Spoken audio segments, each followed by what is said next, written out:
Based on the video and the nice model, we learned that to, without the fifth planet, life on Earth today might not have been possible. Because the orbit of the Earth, we don't know how it was before that planet came to be and altered it. So, the planet might have caused us to develop an atmosphere which is necessary for us to live.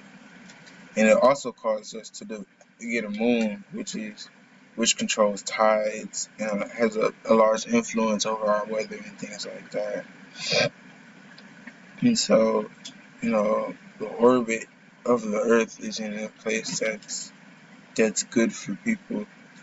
It's not too close to the sun where we'll be constantly getting sunburned and unnecessary and dangerous waves of light.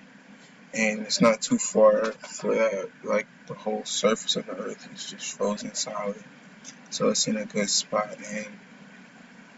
And without that planet, we don't know how the Earth would be, or even if we'd be able to live here.